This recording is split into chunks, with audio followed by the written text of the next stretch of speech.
আমি যা তাই থাকা ভালো, আর যা না তা হওয়ার দরকার নেই। কেন বলছি এই কথাটা? কারণ আমরা অনেক সময় কি করি, নিজেকে অন্যের কাছে ভালো সাজাইতে গিয়ে বা ভালো প্রমাণ করতে গিয়ে অনেক কিছু আমাদের মানে যা করা উচিত নয় তাও করে ফেলি। এতে করে কি হয় বলো তো? নিজেরই কিন্তু পরে অনেক প্রবলেম ফেস করতে হয়।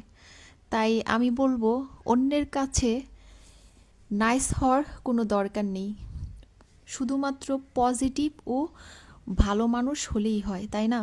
আমি যদি ভালো মানুষ হই, কারো ক্ষতি না করি, আমার দ্বারা যদি কোনো মানুষের ক্ষতি না হয়, তাহলে তো হলো, তাই না? কিন্তু একদম পারফেক্ট নাইস হতেই হবে এমন কোনো কথা নেই। কারণ কোনো মানুষই কিন্তু পারফেক্ট হয় না। নাইস সব কিছু নিয়ে একটা মানুষের একদম যে নাইস হতেই হবে এমন কোনো কথা নেই। আসলে সত্যি কথা বলতে কি, ফেক কোনো কিছুই কিন্তু খুব বেশি দিন টিকে থাকে না। তাই অন্যের জন্য ভালো হবার নাটক করাটাই নাটক না করাটাই আসলে বেটার অপশন, তাই না? আসলে পজিটিভ ওয়েতে বাঁচতে পারলে জীবনটা কিন্তু অনেক সহজ আর সুন্দর হয়ে যায়। তো দেখো, বকবক করতে করতে আমি কিন্তু শুটকির ভর্তা করছি আজকে। আসসালামু আলাইকুম। কেমন আছো সবাই? আশা করি সবাই ভালো আছো। তো দেখো, এই ভর্তাটা কে কে খেতে পছন্দ করো বা কার অঞ্চলে কিভাবে খায়, এটা হচ্ছে শুটকির লাল ভর্তা। খুবই মজা। দেখো, আমি যেভাবে বানাচ্ছি এইভাবে যদি শুটকি দিয়ে ভর্তা করো, তাহলে বিশ্বাস করো, যারা শুটকি প্রেমী তোমাদের খেতে অনেক ভালো লাগবে। ঝালের পরিমাণটা একটু কম দিবে, যার যার মতো, যে ঝাল কম খাও কম দিবে। তো আমি যেই মরিচগুলো নিয়েছি একটু লাল দেখে, দেখো এটা লাল ভর্তা যেহেতু একটু লাল টাইপের মরিচ নিতে হবে। আর শুটকিগুলোকে প্রথমেই দেখেছো একটু ভেজে নিয়েছি। আর পেঁয়াজের পরিমাণটা কিন্তু এখানে বেশি দিতে হবে। তো কিভাবে বানাইতে সেটা তো দেখতেই পারছো। তো দেখো, পেঁয়াজটা একটু বেশি দিতে হবে।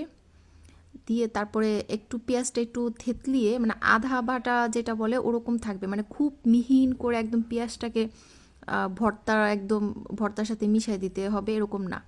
একটু আদা আদা বাটার মতো থাকবে, তাহলে কিন্তু খেতে অনেক বেশি টেস্ট হয়। এটার মজাটাই আসলে এই এই সিক্রেটটাই হচ্ছে ভর্তার। পেঁয়াজটা একটু একটু আধা বাটা থাকবে। তো এই ভর্তাটা আসলে যেদিন বানানো হয়, আমি খুব মানে ভাত একটু বেশিই খেয়ে ফেলি। খুবই মজা, শুধু আমি না, আমরা সবাই খুব পছন্দ করি। তো কে কে এইভাবে ভর্তা করে খাও, কমেন্ট করে জানিও কিন্তু। তো এই ভর্তাটা করার জন্য কিন্তু তোমার যে আমি যে শুটকিটা নিয়েছি, বাঁশপাতা ভেজা চ্যাপা শুটকি, চ্যাপা শুটকি দিয়েও করা যায়। তারপর হচ্ছে তোমার আমরা যেহেতু চ্যাপা শুটকি খাই না, তার জন্য আমরা বাঁশপাতা যে ভেজাটা এটা নেই। আরেকটা হচ্ছে তোমার পোয়া শুটকি, সেটা হচ্ছে তুমি ব্রাহ্মণবাড়িয়ার যদি হয়ে থাকো তাহলে তুমি চিনবা। অন্য অন্য জায়গায় এই শুটকিটা তেমন একটা পাওয়া যায় না, তেমন কি পাওয়া যায় না বললেই চলে, আমি যতটুকু জানি। তো দেখো, আমার কিন্তু ভর্তাটা করা হয়ে গিয়েছে। এখন কিন্তু আমি পাটার ভিতরে ভাত নিয়ে, পাটা যে মাখায় পাটার ভাত, ওরকম খাবো। তো এটা অনেকে আমার খ্যাত বলতে পারো, কিন্তু আসলে আমি এটা আমরা পছন্দ করি, খাই। তো দেখো, আমি মাখিয়ে নিচ্ছি। আর এত সুন্দর একটা গ্রান বের হয়েছে না ভর্তা থেকে, কি বলবো। মাশাল্লাহ, খুবই মজা হয়েছে। তো ভিডিওটি ভালো লাগলে একটি লাইক দিবে। আলহামদুলিল্লাহ, খুবই মজা হয়েছে, খুবই মজা হয়েছে। তো ভালো থেকো।